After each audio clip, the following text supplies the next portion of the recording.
الذي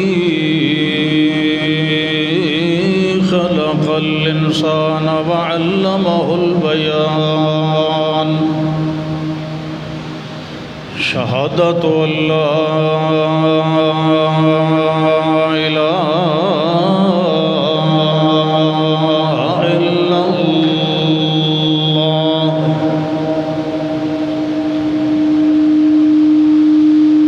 وحده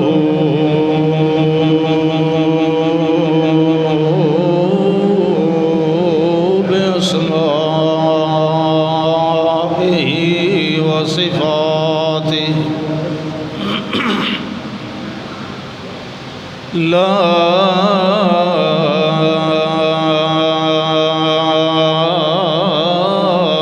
شريك له ونشهد أن محمدًا عبده ورسوله أما بعد فأعوذ بالله من الشيطان الرجيم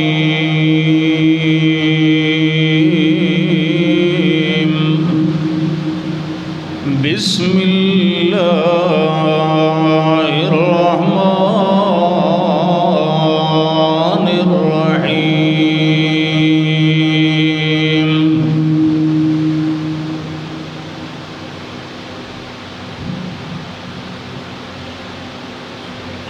لن ينال الله لحومها ولا دماؤها ولكن يناله التقوى منكم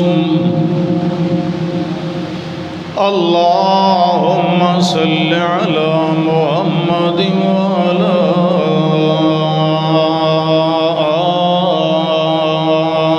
آل محمد كما صليت على إبراهيم وعلى آل إبراهيم إنك حميد مجيد اللهم بارك على محمد وعلى آل محمد كما باركت على إبراهيم وعلى آل إبراهيم إنك حميد مجيد۔ اللہ نے انسان پر جتنی بھی عبادات فرض ٹھہرائی ہیں، ہر ایک عبادت کی بنیاد میں تقوی رکھا گیا ہے۔ آواز کھولو۔ مطلب ہر عبادت کی بنیاد میں خشیت الہیہ اور اخلاص کو رکھا گیا ہے۔ اخلاص، اور انہی مومنین کی تعریف ہے جنہوں نے اخلصوا دینہم للہ۔ نماز ہے، روزہ ہے، حج ہے، زکوٰۃ ہے، قربانی ہے، کوئی مسئلہ ہے، عبادت کی کوئی شکل ہے، بندگی کی کوئی صورت ہے، جس طرح ہر ایک شے کے دو پہلو ہوتے ہیں، اسی طرح انسان بھی دو پہلو رکھنے والی مخلوق ہے۔ ایک ظاہری پہلو ہوتا ہے اور ایک باطنی پہلو ہوتا ہے۔ یعنی ایک تو ہے انسان کا ظاہر، جس طرح کسی بھی چیز کا ظاہر ہوتا ہے، اور ایک ہے اس کا باطن۔ عبادت جو ہے اس میں صرف ظاہری خوف یا ظاہری حالت یہ مطلوب نہیں ہوتی، بلکہ ظاہر کے ساتھ ساتھ اس کے باطن کا دخل بھی ہوتا ہے ہر عبادت میں۔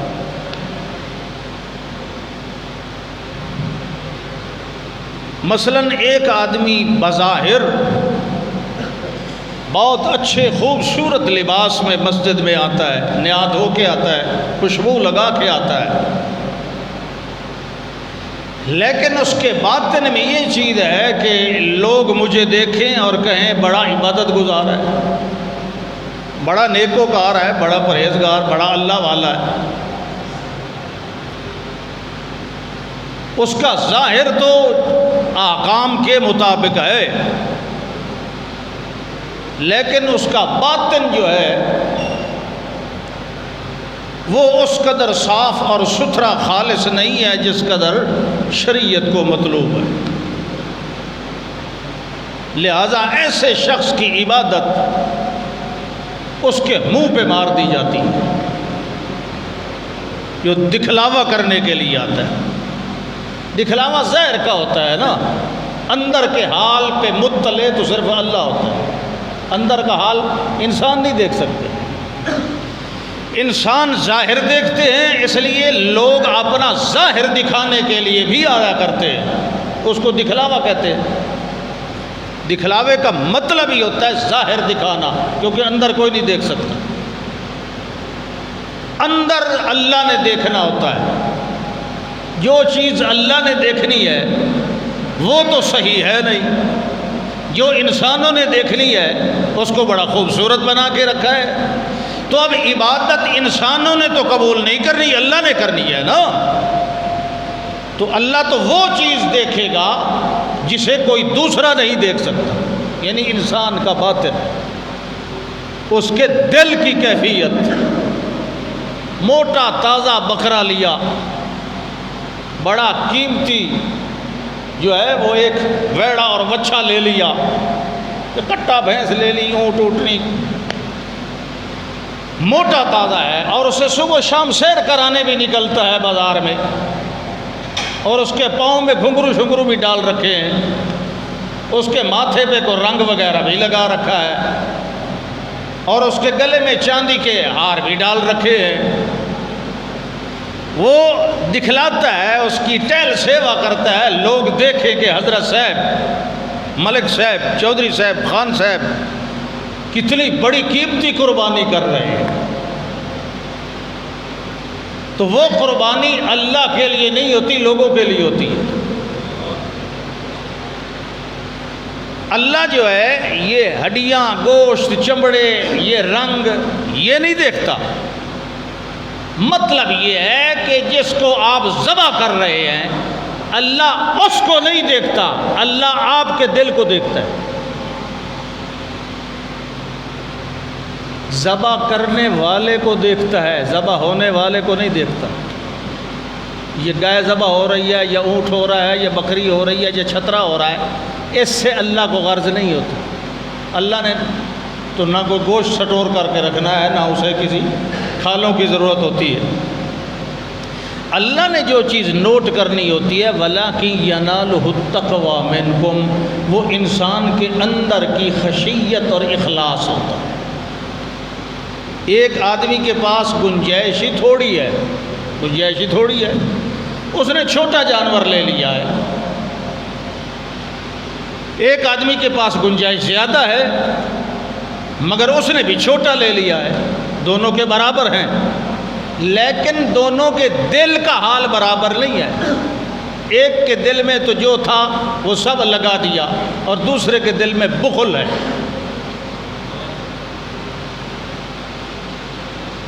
تو اللہ دل دیکھتا ہے، جانور نہیں دیکھتا۔ ایک صحابی رضی اللہ تعالیٰ عنہ جب نماز پڑھی جا چکی عید کی، بقر عید کی، تو وہ کہنے لگا یا رسول اللہ تشریف لے آئے میرے گھر اور کوئی کھانا کھا لیں، گوشت وغیرہ پک گیا ہوگا۔ آپ نے فرمایا وہ کیسے پک گیا ہوگا، نماز تو ابھی ہم نے پڑھی ہے۔ تو نماز کے بعد ہی تو ذبح کیا جاتا ہے، تو وہ پہلے پک گیا ہے، وہ کیسے پک گیا ہے؟ تو صحابی نے کہا یا رسول اللہ میں نماز پر آنے سے پہلے صبح سویرے جانور ذبح کر کے گوشت کے ٹکڑے وغیرہ کر کے دے کے آیا تھا، تو بھئی اس کو تیار کر لینا، نماز کے فوراً بعد میں اللہ کے پاک پیغمبر کی دعوت کروں گا صلی اللہ علیہ وسلم۔ آپ نے فرمایا وہ قربانی کوئی نہیں، وہ ہے شاۃ لحم، وہ تو گوشت کھانے کی ایک بکری ہو گئی، گوشت کھانے کے لیے، قربانی کے لیے نہیں۔ قربانی یہ ہے جس بندے نے ہمارے ساتھ نماز پڑھی، پھر سلام پھیرنے نماز پڑھنے کے بعد وہ آیا اور اس نے جانور ذبح کیا تو فقط اصاب سنتنا، اس نے ہمارے طریقے پہ عمل کیا۔ اور یہ جو نماز سے پہلے ذبح کر کے آئے ہو یہ قربانی کوئی نہیں، اس کے بدلے کوئی اور جانور کرنا پڑے گا۔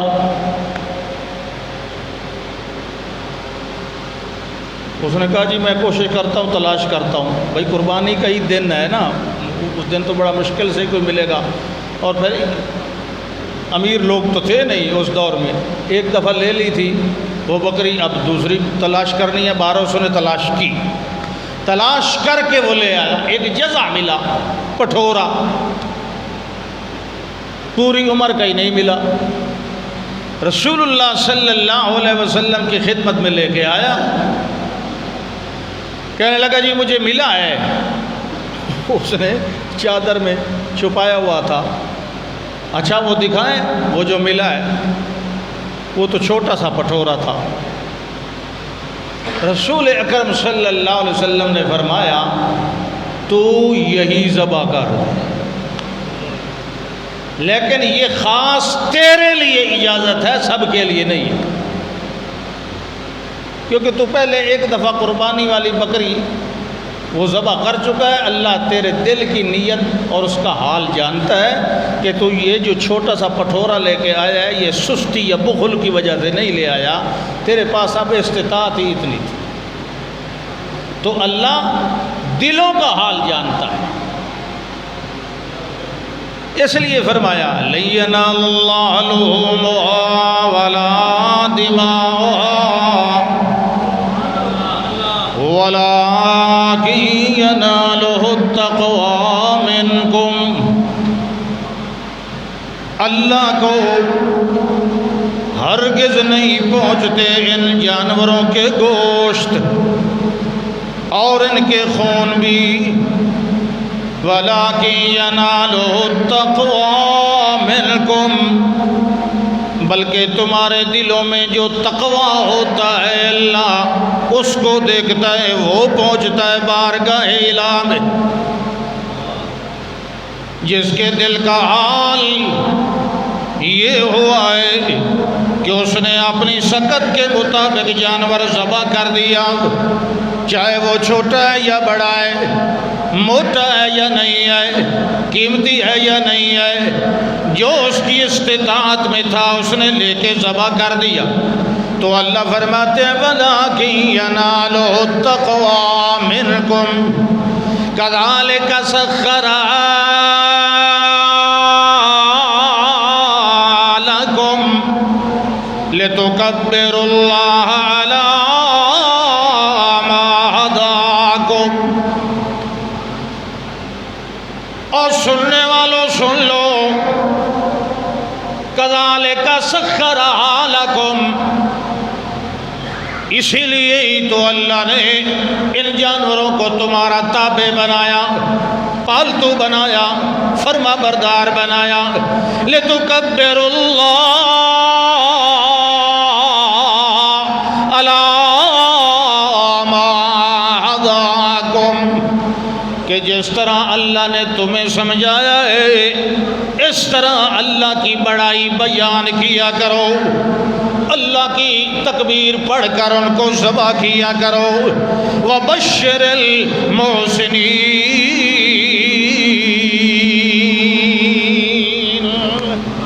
اور جو دل کے خالص لوگ ہیں، محسن احسان دل کے خالص ہونے کو کہتے ہیں، احسان۔ تو جبریل علیہ السلام نے پوچھا تھا نا حدیث جبریل آپ کو یاد ہے جب اس نے پوچھا تھا ایمان کیا ہے، اسلام کیا ہے، قیامت کب آئے گی، انہی سوالوں میں ایک سوال یہ تھا احسان کیا ہے، تو فرمایا تھا اعبد اللہ کأنک تراہ فإن لم تکن تراہ فإنہ یراک، دل کا ایسا مضبوط تصور ہو عبادت کے وقت کہ گویا تم اللہ کو دیکھ رہے ہو، تو یہ احسان ہوتا ہے، اخلاص، دل کی بصیرت۔ وبشر المحسنین، اور جو اخلاص والے ہیں، جو دل سے قربانیاں کرتے ہیں، جو دل میں اللہ کا ڈر رکھتے ہیں، جو دل میں خوف خدا رکھتے ہیں، بشر المحسنین،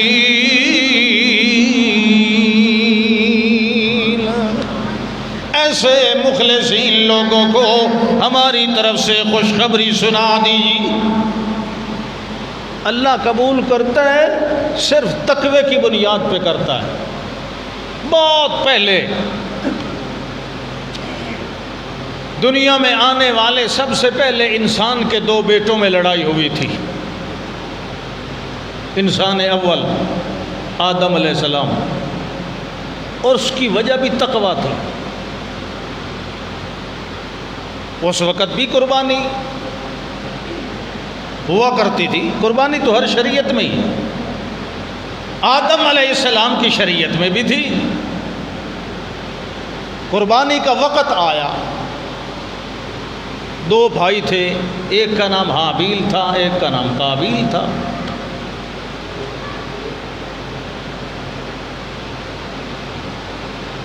ایک شکار کیا کرتا تھا اور ایک کسان تھا۔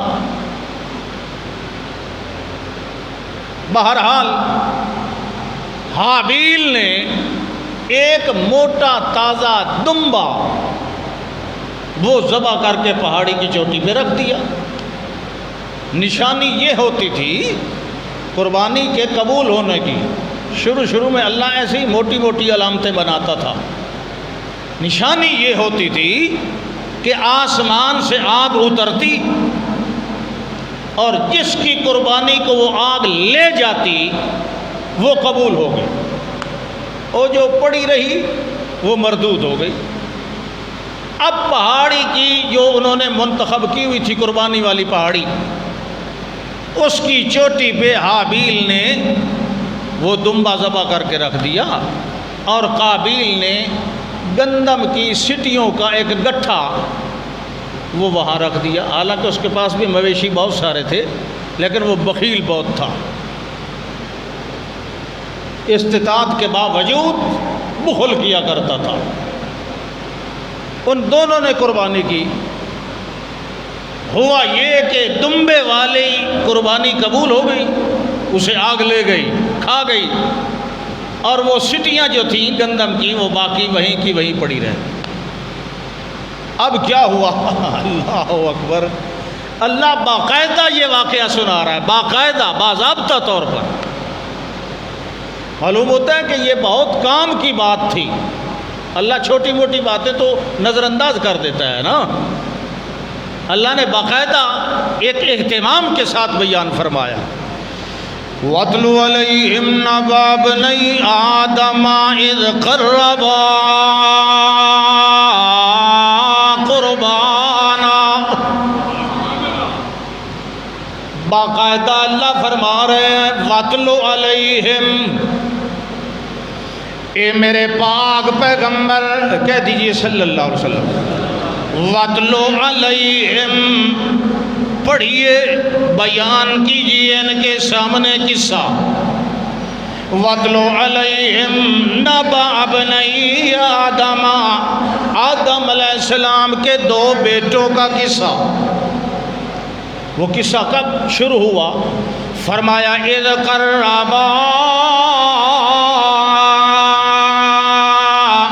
قُرْبَانًا، جب دونوں نے قربانی کی، جب دونوں نے قربانی، بڑا اہم مسئلہ ہے۔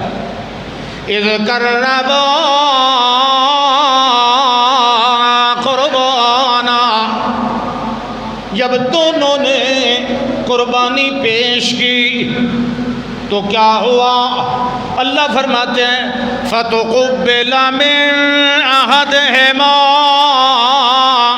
وَلَمْ يُتَقَبَّلْ مِنَ الْآخَرِ، ان دونوں میں سے ایک کی قربانی قبول کر لی گئی اور دوسرے کی قربانی قبول نہ کی گئی۔ جس کی قربانی قبول نہ کی گئی وہ کہنے لگا لَأَقْتُلَنَّكَ، میں تجھے قتل کر دوں گا، تیری وجہ سے میری بے عزتی ہوئی ہے۔ نہ تو موٹا تازہ دمبا رکھتا اور نہ میری قربانی رد ہوتی، یہ تیری وجہ سے میری ذلت ہوئی ہے، لہذا نہ تو باقی رہے گا اور نہ میرا کوئی مقابلہ کرے گا۔ حالانکہ نیکیوں میں تو اللہ کہتا مقابلہ کرو، فاستبقوا الخیرات، نیکیوں میں مقابلہ کرو۔ لوگ دنیا داری میں مقابلہ کرتے ہیں نا، اس کا اتنا مال ہے میرا اتنا ہو جائے۔ اللہ کہتا ہے دنیا میں مقابلہ نہ کرو، وہ میں دیتا رہوں گا۔ تم خیرات میں، نیکیوں میں، اچھائیوں میں مقابلہ کرو۔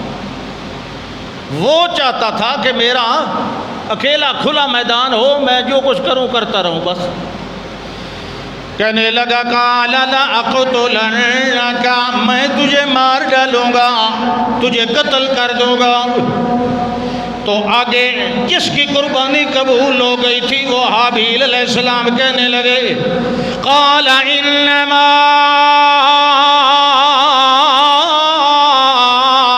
يتقبل اللہ من المتقین۔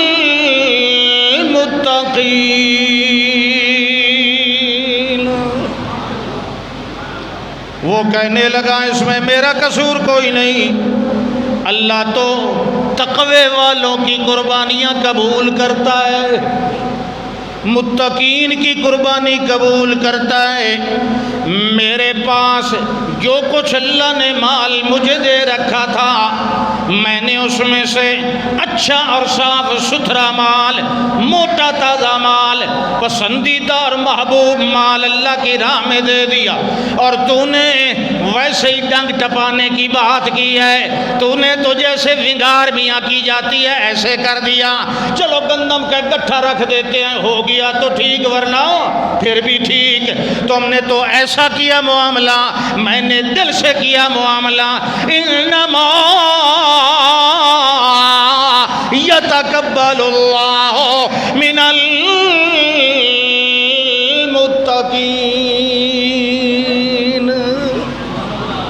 تجھے ہمیشہ کے لیے یہ اصول یاد رکھ لینا چاہیے، یہ اصول ہے کہ انما یتقبل اللہ، اللہ تو صرف قبول کرتا ہے من المتقین۔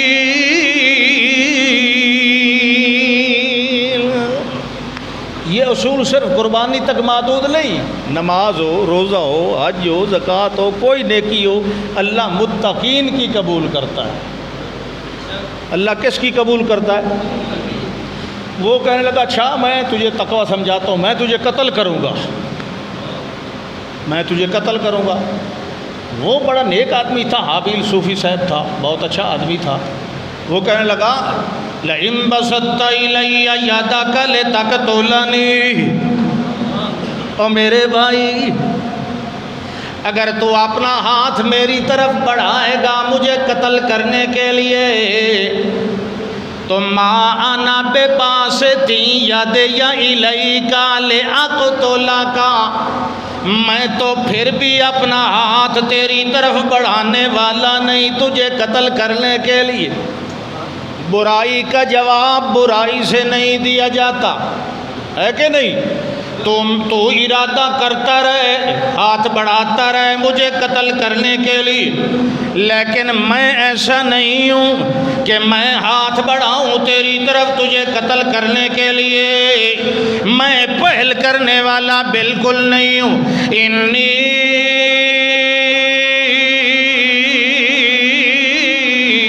اخاف اللہ رب العالمین، میں تو ڈرتا ہوں اللہ سے، اس اللہ سے جو ہے سارے جہان والوں کا پروردگار، سب کو پالنے والا، سب کو کھلانے والا، سب کی سننے والا، سب کی جاننے والا، سب کی جو اس کے آئینہ مرضی کے اندر کی یہ تقوی والا ہے اس کی قبول کر لیتا ہے، جو اس کی مرضی پسند میں نہ آئے وہ غیر تقوی والوں کی قبول نہیں کرتا، اس پر کسی کا زور چلتا نہیں ہے۔ انی اخاف اللہ، وہ میرا کوئی الگ اکیلا رب تو نہیں ہے، وہ تو رب العالمین ہے، وہ تو سارے جہان والوں کا پروردگار ہے۔ اگر تو بھی تقوی اختیار کرتا، پسندیدہ چیز اللہ کی راہ میں قربانی کے لیے دیتا، تو اللہ تیری قربانی بھی قبول کر لیتا۔ تو اپنے آپ کو ٹھیک کرنے کی بجائے، اپنی حالت کو سدھارنے کی بجائے تو مجھ پر حملہ کرے گا، اس وجہ سے کہ میں نے اچھا مال کیوں دیا اللہ کی راہ میں، حالانکہ اللہ اکبر۔ اور میاں یہ تو چلو اب قربانی کا موسم ہے، صرف قربانی نہیں، اللہ کیا کہہ رہا ہے، وَمَا تَفْعَلُوا مِنْ خَيْرٍ، توجہ ہے، وَمَا تَفْعَلُوا مِنْ خَيْرٍ، تم جو بھی نیکی کا کام کرو، يَعْلَمْهُ اللَّهُ، اللہ اس کو، جس طرح سورۃ زلزال میں فرمایا فَمَن يَعْمَلْ مِثْقَالَ ذَرَّةٍ خَيْرًا يَرَهُ، جو ذرہ مثقال رائی کے دانے کے برابر بھی نیکی کرے اس کو بھی دیکھنے والا کون ہے؟ بولیے۔ تو جب دیکھنے والا تو پرکھنے والا بھی وہی ہے، پرکھنے والا وہ ہے تو قبول کرنے والا بھی وہی ہے۔ تو اللہ کیا کہتے ہیں، وَمَا تَفْعَلُوا مِنْ خَيْرٍ، تم جو بھی نیکی والا کام کرو، يَعْلَمْهُ اللَّهُ، اس کو اللہ جانتا ہے، اور اللہ کہتا ہے ہم تمہیں خود کہہ رہے ہیں وَتَزَوَّدُوا، اور سفر میں کچھ سامان لے لیا کرو۔ سفر میں آپ سفر کرتے ہیں یا نہیں کرتے ہیں؟ تھوڑا بہت سفر میں کچھ نہ کچھ ضروریات سامان کی ضرورت ہوتی ہے کہ نہیں ہوتی ہے؟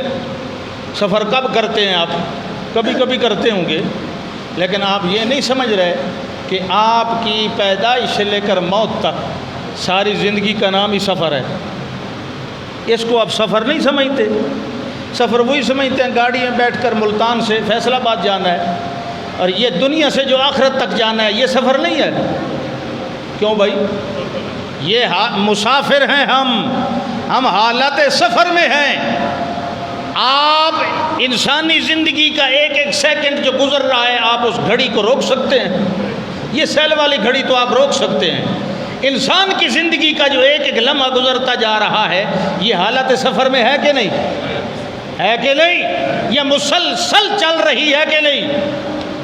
اس کے جب سیل ختم ہوں گے نا پھر نئے سیل اس میں نہیں ڈلیں گے، سیدھا آخرت، یہ اب گاڑی یہیں رکے گی۔ یہ حالت سفر ہے جس کو سمجھتا ہی کوئی نہیں۔ ہاں بھائی سفر کرنا ہے، بس میں گاڑی میں ایک کولر پانی کا لے لو، ٹھنڈی پانی کی بوتل ساتھ لے لو، کچھ کھانے پینے کے لیے فروٹ ساتھ رکھ لو، ایک دو جوڑے کپڑوں کے بھی ساتھ رکھ لو، یہ تھوڑا سا سفر ہے، اس کی تو بڑی فکر ہوتی ہے۔ اور یہ جو اتنا سارا لمبا ہے اس میں ساتھ کیا لے کے رکھا ہے؟ اللہ کیا کہہ رہا ہے، تزودوا، سامان سفر ساتھ لے لیا کرو، اور فرمایا فَإِنَّ خَيْرَ الزَّادِ التَّقْوَىٰ، تمام سامان سفر میں سے بہترین سامان سفر تقویٰ ہے۔ جس کے سامان سفر کے اندر تقوی ہوا، اللہ فرماتے ہیں اس کا سفر تو کامیاب ہو جائے گا، اور جس کے سامان کے اندر باقی ساری دنیا کی سہولتیں موجود ہوئیں مگر اللہ کا خوف اور اخلاص اور خشیت الہیہ، یعنی دل کی حالت اچھی تقوی والی موجود نہ ہوئی، اس کا یہ سارا سفر بیکار اور ضائع چلا گیا۔ اللہ فرماتے ہیں واتقون یا اولی الالباب، او عقل والو، دنیا کے سفر کوئی سفر نہ سمجھا کرو، یہ جو زندگی کا سفر ہے اس کو بھی سفر سمجھ لو، لہذا عقل والوں کے لیے ہم کہہ رہے ہیں واتقون یا اولی الالباب، یہ زندگی کا جتنا سفر ہے اس سفر کی ہر گھڑی کے اندر مجھ سے ڈرتے رہا کرو۔ یا بنی آدم، او آدم کی اولاد، وہ آدم کی اولاد، آدم کی طرف اشارہ کیا نا، کیونکہ آدم کی جو پہلی اولاد تھی وہ تقوی کی وجہ سے لڑ پڑی تھی، تو غیر متقی نے متقی کو قتل کر دیا تھا، حابیل کو شہید کر دیا تھا قابیل نے، بے خبری میں اس پر وار کیا، اس کو مار ڈالا اور پھر بھاگا وہاں سے، لاش ٹھکانے لگانے کا طریقہ ہی پتہ کوئی نہیں، ویسے ہی ننگی پہاڑی پہ لاش چھوڑ کے آ گیا۔ اللہ نے کوا بھیجا، وہ کوا اس قابیل کے سامنے زمین میں بیٹھ کر پہلے تو دو کوے فضا میں لڑتے آئے، ایک کوے کو دوسرے نے مار دیا، اب جس نے مار دیا تھا وہ زمین پہ بیٹھ کے قابیل کے سامنے زمین کریدنے لگا اپنی چونچ سے، پنجوں سے، اچھا خاصا جب اس نے گڑھا بنا لیا تو اس کے اندر وہ مرے ہوئے کوے کی لاش کو پھینک کر اوپر مٹی ڈالنے لگا۔ اس وقت یہ کہنے لگا یا ویلتا، یہ قابیل کہنے لگا میرے لیے بڑا